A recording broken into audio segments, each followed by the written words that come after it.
लेकिन इस बेटी का जब मैंने दर्द सुना ना तो मेरे रोंगटे खड़े। और डीजीपी ने मुझे ब्लॉक कर दिया, एडीजी प्रशांत कुमार ने मुझे ब्लॉक कर दिया। ये तो बहुत ही शर्मनाक रहा मेरे लिए। उसके बाद थाने पे जब मैं गई तो मुझे बोल दिया गया एफआईआर नहीं होगी। जितने भी बड़े पत्रकार हैं लखनऊ के, सबको ये खबर पता थी। मैंने सबसे बात की, सबको बताया, सबने साक्ष्य मांगे, लेकिन खबर कभी नहीं आई। पिलर ऑफ डेमोक्रेसी की जो ताकत थी वो आप दिखा नहीं पाए, सिर्फ इसलिए कि वो खबर एक एएसपी के पद पे जो कार्यरत हैं राहुल श्रीवास्तव, उनके खिलाफ सेक्सुअल हैरेसमेंट। यहाँ तो आप जो बता रही हैं कि एक पुलिस अधिकारी ने ही आपका शोषण कर लिया।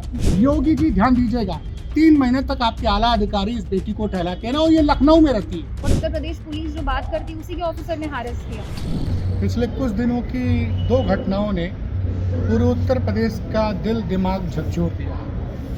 पहली घटना तो बीएचयू की थी, जब 1 नवंबर की रात को एक बेटी के साथ दुष्कर्म होता है और उसमें पुलिस हीला हवाली करती है। जब लड़की 6 दिन बाद मजिस्ट्रेट के सामने बयान देती है तब रेप की धाराएं जोड़ी जाती हैं, और 2 महीने बाद प्रधानमंत्री कंस्टिट्यूंसी में ये मामला होता है।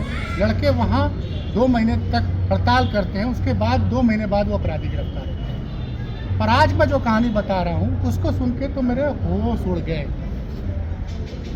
ये मामला लखनऊ का है, वो मामला था बनारस का, और ये लखनऊ का। हमारे साथ जो बेटी है, इस बेटी का हम नाम नहीं बता सकते, सुप्रीम कोर्ट की गाइडलाइन है ना, उनका हम चेहरा दिखा सकते हैं। लेकिन इस बेटी का जब मैंने दर्द सुना ना तो मेरे रोंगटे खड़े हो गए। ये बच्ची कितने दिनों से बेटा आप घूम रहे थे एफआईआर कराने के लिए? मैं पिछले 3 महीने से एफआईआर के लिए जा रही थी। मेरी सबसे पहले कंप्लेन अक्टूबर में गई थी। मैंने डीजीपी ऑफिस में जाके मैंने मुलाकात की एडीजी नीरा रावत से। अच्छा, आपने महिला अधिकारी एडीजी से मुलाकात? जी हाँ। और डीजीपी ने मुझे ब्लॉक कर दिया, एडीजी प्रशांत कुमार ने मुझे ब्लॉक कर दिया। ये तो बहुत ही शर्मनाक रहा मेरे लिए। मतलब फोन पे ब्लॉक कर दिया? जी हाँ, मैंने उनसे रिक्वेस्ट की एफआईआर के लिए कि राहुल श्रीवास्तव जी के खिलाफ एफआईआर हो, उन्होंने ब्लॉक कर दिया। और मुझे एंटरटेन नहीं किया। एसीएस होम से मैंने मिलने की कोशिश की, काफ़ी उन्हें मैसेजेस ड्रॉप किए, सीयूजी नंबर से लेके पर्सनल नंबर पे, कभी भी एंटरटेन नहीं किया गया। और उसके बाद थाने पे जब मैं गई तो मुझे बोल दिया गया एफआईआर नहीं होगी। और उसके बाद मैंने जब वहाँ पे जो डीसीपी ईस्ट थे आशीष श्रीवास्तव जी, उन्हें कॉल किया, उनसे बात की, तो उन्होंने कहा इस मामले में आपको डीजीपी हेडक्वार्टर्स जाना है। ये लगभग दौड़ते रहे पिछले 3 महीनों तक? जी हाँ। और मुझे सिर्फ फोर्स किया गया कि डिपार्टमेंटल इंक्वायरी करवा लीजिए। जब मैंने कमिश्नरेट में कॉल किया उपेंद्र जी को, और मैंने कहा कि मुझे डिपार्टमेंटल इंक्वायरी के अलावा I have the right, legal right to launch an FIR against mister Rahul Shrivastava, जो वर्तमान में एएसपी के पद पर कार्यरत है एटीएस में। तो उन्होंने कहा आइए आप कभी ऑफिस और चाय कॉफ़ी पीते हैं, थोड़ा डिपार्टमेंटल इंक्वायरी तक रुक जाइए। अच्छा, ये तो रहा आपने पुलिस का बताया रवैया कि 3 महीने तक आपको टालाती नहीं रहा है, और आप बता रही हैं कि डीजीपी ने और जो प्रशांत कुमार हैं उन्होंने आपका नंबर ब्लॉक कर दिया। जी हाँ। मीडिया में भी आप गई थी, क्या रहा एक्सपीरियंस? मीडिया में आप कुछ बता रही थी? सर, जो राहुल श्रीवास्तव है वो पीआरओ रह चुके हैं, सोशल मीडिया देखते हैं, और इनके काफ़ी अच्छे ताल्लुकात हैं लखनऊ मीडिया से। तो सबसे ज़्यादा शर्म की बात यह है कि मीडिया को वॉइस ऑफ वॉइसलेस कहा जाता है और 4th पिलर ऑफ डेमोक्रेसी कहा जाता है, मेरी एजुकेशन के हिसाब से जितना मुझे नॉलेज है। जितने भी बड़े पत्रकार हैं लखनऊ के, सबको ये खबर पता थी। मैंने सबसे बात की, सबको बताया, सबने साक्ष्य मांगे, लेकिन खबर कभी नहीं आई। कुछ लोग इनफैक्ट घर तक आके बाइट लेके गए, लेकिन खबर नहीं आई। ये मतलब ये होता रहा पूरा 2 महीने 3 महीने तक? जी हाँ। किसी ने खबर नहीं कैरी की? नहीं। उसके बाद इकलौते यहाँ पे एक पत्रकार थे मिस्टर आकाश द्विवेदी। अच्छा। और उनकी टीम ने आनंद शुक्ला और बाकी जो उनकी टीम थी, सिर्फ उन्होंने मेरी इस खबर को उठाया, बाकी किसी ने मेरी इस खबर को नहीं उठाया। बाकी 10-90 में जब मैं लास्ट टाइम गई थी, उसके बाद कई पत्रकार थे, जैसे कि अमान जी थे, सुमित जी थे, उन्होंने मेरी खबर को उठाई। इसके अलावा बाकी कोई पत्रकार नहीं थे जिन्होंने खबर ना छापी। मतलब सबने, जब तक एफआईआर नहीं हुई, खबर नहीं चली ही नहीं मेरी खबर। अब एफआईआर होने के बाद अब क्या मीडिया का रवैया है? सर, अब कॉल्स पे कॉल्स आ रहे हैं, एफआईआर की कॉपी दे दीजिए, but now I am highly disappointed. तो अब क्या मतलब है, जब मदद चाहिए थी तब तो आप थे नहीं, तब वॉइस ऑफ वॉइसलेस आप बन नहीं पाए। 4th पिलर ऑफ डेमोक्रेसी की जो ताकत थी वो आप दिखा नहीं पाए, सिर्फ इसलिए कि वो खबर एक एएसपी के पद पे जो कार्यरत हैं राहुल श्रीवास्तव, उनके खिलाफ थी सेक्सुअल हैरेसमेंट। अच्छा, अब आपको लग रहा है एफआईआर हो गई है, तो आपको क्या लग रहा है कि जस्टिस होगा? सर, जब तक ये मैटर उत्तर प्रदेश पुलिस के हाथ में है, I have lost my faith, क्योंकि इतनी एजुकेटेड होने के बावजूद जो मैंने पढ़ा था, जो मैंने समझा था, उसके बाद जो मैंने देखा है, रियलिटी जो देख ली उत्तर प्रदेश पुलिस की, डीजीपी की, सबसे शर्म की बात यह है कि ये महिला एम्पावरमेंट की बात करते हैं, विमेन सेफ्टी की बात करते हैं, पिंक बूथ बनाया हुआ है। सर मेरे लिए तो इन्होंने कुछ नहीं। ये बताइए, आपने डीजीपी तक अप्रोच किया, सब जगह अप्रोच किया, आपको कभी नहीं लगा कि आप मुख्यमंत्री को तक अपनी बात कहें, प्रधानमंत्री तक बात करें? क्योंकि लोग ये कहते हैं कि मोदी जी कहते हैं बेटी बचाओ बेटी पढ़ाओ, और योगी जी भी कहते हैं कि अपराधी तो उत्तर प्रदेश छोड़ के जा चुके हैं, लेकिन यहाँ तो आप जो बता रही हैं कि एक पुलिस अधिकारी ने ही आपका शोषण कर लिया, तो आपने मतलब मुख्यमंत्री तक क्यों नहीं अप्रोच किया? सर मेरा जो लास्ट लेटर गया था उसके बाद ही एफआईआर हुई है। उस लेटर में अनफॉर्चुनेट ये रहा कि मुझे पुलिस को ही लॉज बताने पड़े कि अगर एक एफआईआर आप नहीं लॉन्च करते हो। ये लेटर आपने किसको लिखा था? सर कमिश्नर ऑफ पुलिस को, डीसीपी ईस्ट को सारे मेल किए थे, डीजीपी हेडक्वार्टर्स को मेल किया था मैंने। उसमें मैंने लास्ट लेटर में यही लिखा था कि अगर ऑफिसर्स नहीं लॉन्च करते हैं कंप्लेन तो उनके खिलाफ क्या कार्यवाही होती है, and I am willing to take it. एक मैंडेमस रिट है आर्टिकल 21 के अकॉर्डिंग। मैंने ये सारी चीज़ें मेंशन की, पिटीशन की बात की, और मैंने ये भी बोला कि then I will be taking up this with all the proofs to our respected chief minister.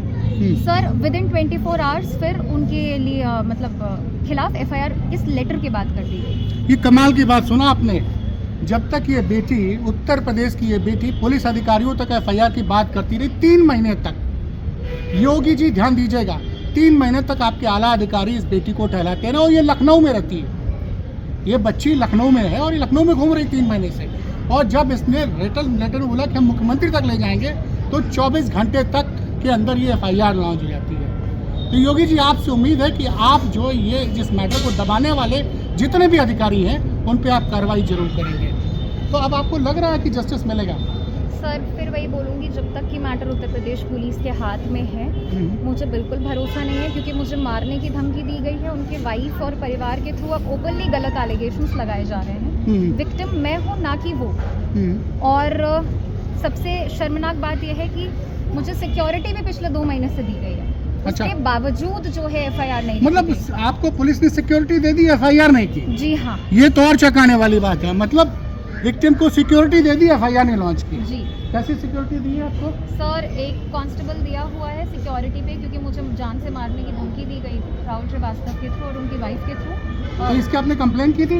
जी हाँ, हाँ सर फॉर्मली कंप्लेन की थी। मुझे हेडक्वार्टर्स में जब मैंने सिक्योरिटी की बात की नहीं दी गई, मुझे लिटरली बेग करके 1090 से सिक्योरिटी लेने पड़ी। इस पर पॉजिटिव जो इम्पैक्ट रहा है सिर्फ एडीजी 1090 का रहा है।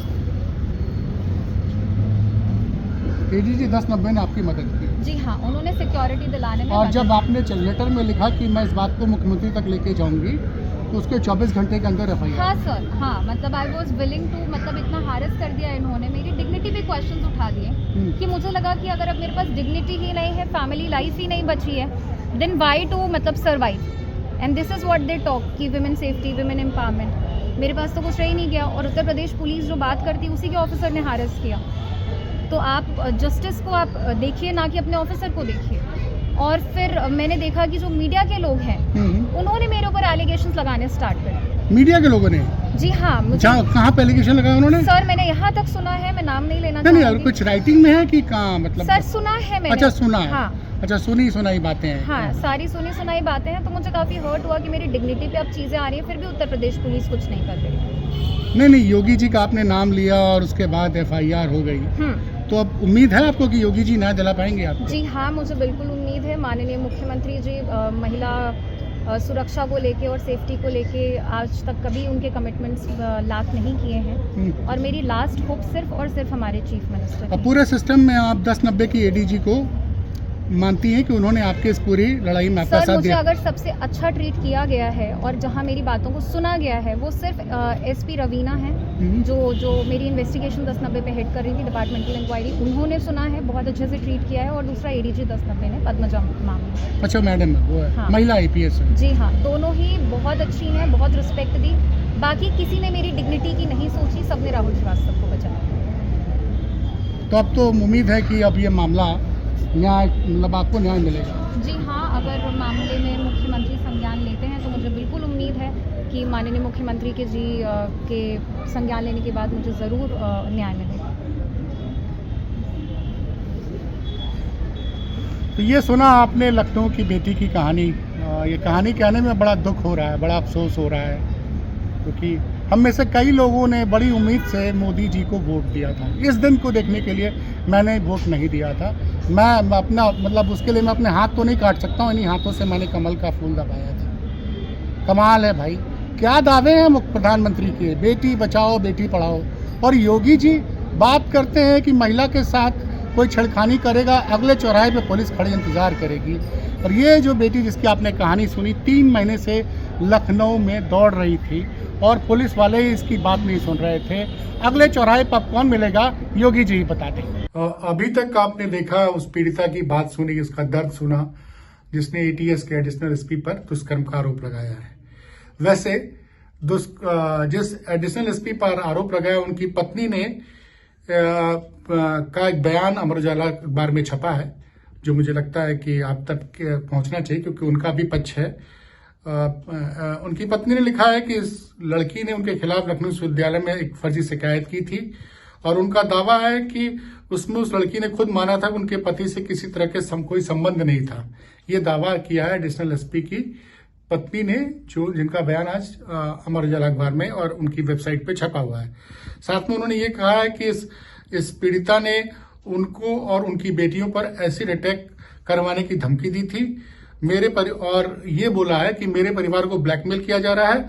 और इसकी शिकायत नवंबर में एडिशनल SP की पत्नी महोदय ने पुलिस कमिश्नर से की थी, जिसकी जांच वुमेन पावर लाइन कर रही है, जिसमें उनके हिसाब से पूरे साक्ष्य दिए गए हैं। उनको पूरा भरोसा है कि सच सामने आएगा। मतलब वो एडिशनल SP की पत्नी का ये पूरा भरोसा है कि इस मामले का सच सामने आएगा। एडिशनल SP की पत्नी जो है लखनऊ विश्वविद्यालय में प्रोफेसर हैं, तो ये बात भी आपको समझनी चाहिए, जाननी चाहिए, इसलिए हमने ये बात आपको बता दी कि ये है अमर उजाला की वेबसाइट में जो ये एडिशनल SP की पत्नी का बयान छपा है, उनकी बात छपी है। तो आपने पीड़िता की भी बात सुन ली और एडिशनल SP की पत्नी का बयान भी पढ़ लिया। सच क्या है ये तो कानून का मतलब कोर्ट तय करेगा। फिलहाल आज के लिए बस इतना ही।